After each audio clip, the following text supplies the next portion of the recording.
Voltamos com o segundo bloco do Diversidade e hoje estamos recebendo Marcelo Sá, um menino que veio lá de longe, né? Lá de longe. Lá de longe do Amazonas, se estabeleceu aqui no Rio Grande do Sul, em Lajeado, há 4 anos.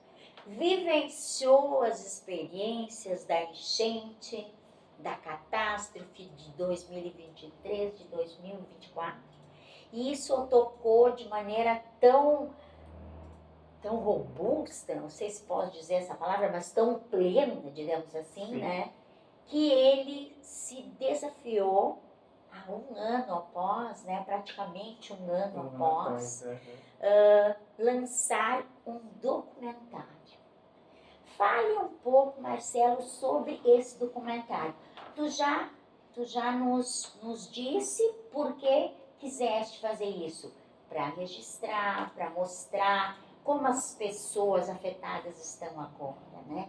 Mas nos fale um pouco como foi essa produção, da onde veio o patrocínio, como escolheste os atores, tem uma história central. Fale um pouquinho sobre o documentário em si. O documentário ele tem apoio da Lei Paulo Gustavo, né, através da Secretaria de Cultura de Lajeado, então ele tem um incentivo da Lei Paulo Gustavo para ser produzido. Então, tem os profissionais por trás, né, do trabalho inteiro. São vários profissionais de vários segmentos trabalhando. Todos daqui? Todos. Eu priorizei Lajeado, né, da cidade. Um ou outro que veio das cidades vizinhas, porque realmente eu não achei profissionais aqui. Então, é uma equipe fixa, né, de pessoas que estão ali, editores, cinegrafistas, intérpretes de Libras, narradores, produtores musicais. Libras também, ele é um documentário que ele é 100% acessível, então todas as medidas de acessibilidade ele vai ter, Libras, narração, audiodescrição, para as pessoas com acessibilidade reduzida poderem acompanhar também. Então, aí envolver esses profissionais também dessa área. Então, é uma equipe, ali em média, vamos colocar umas 10 pessoas que estão trabalhando nesse documentário. E aí é isso, o documentário, a ideia principal dele é mostrar o que ninguém mostrou. Mostrar o que os jornais não mostraram, mostrar o que as notícias não mostraram. E eu até estava pensando esses dias que eu queria que as pessoas que vissem o documentário tivessem a sensação de entrar na casa dessa família que foi afetada. Então o documentário ele se encontra num lugar muito afetuoso, que eu gosto muito dessa narrativa. Ela é muito afetuosa porque eles contam pontos muito cruciais da história que eles vivenciaram com as enchentes. Que família? A família Gerevini. São 5 pessoas da família. Claro que tem mais pessoas, mas eu peguei a história de 5 deles. É a Dona Ivete, que ela é uma senhora que tem 2 filhos, um casal de filhos.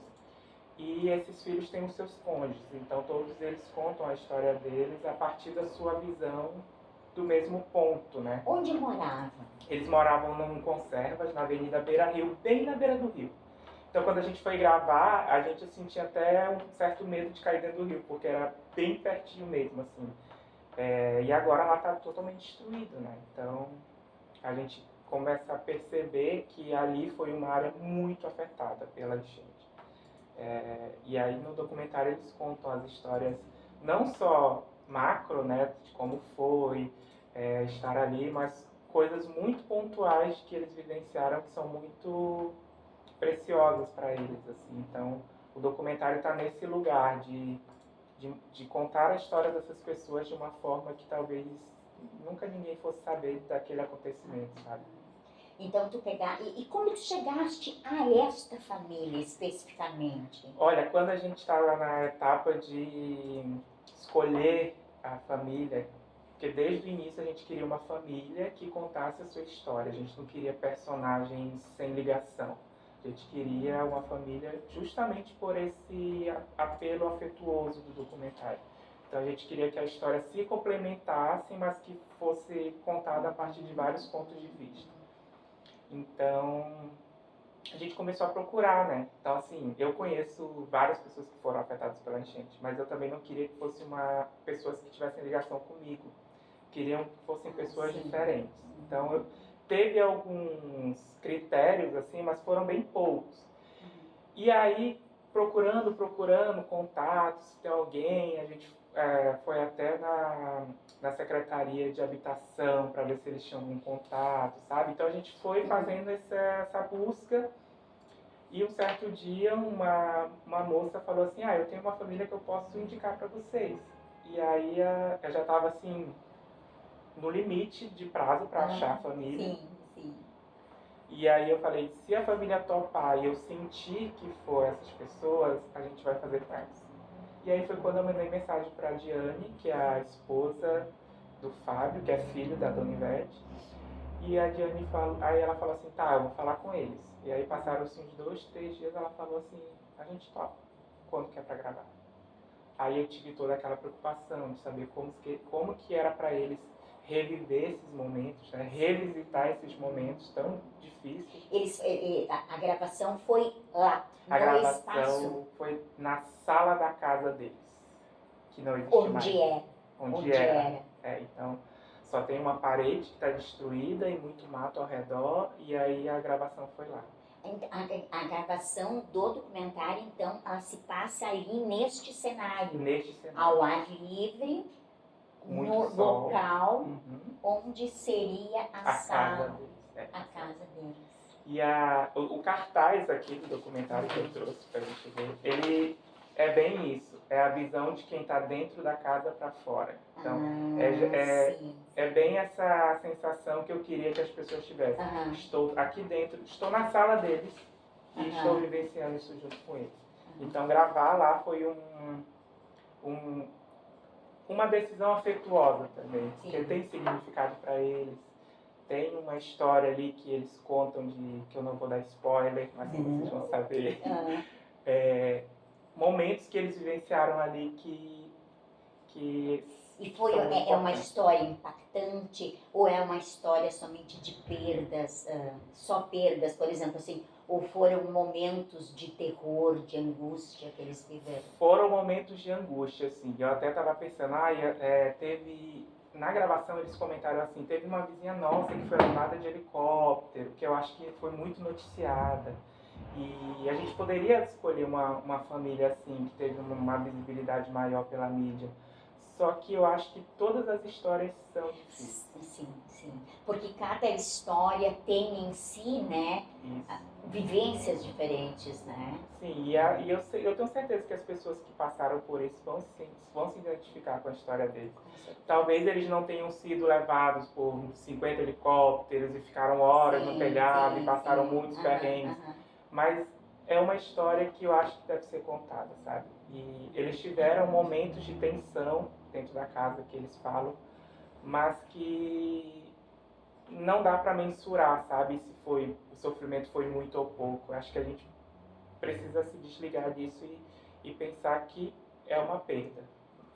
Qual o grau dela é uma perda. Independente, né, do quanto perdeu ou não, todos perderam, né?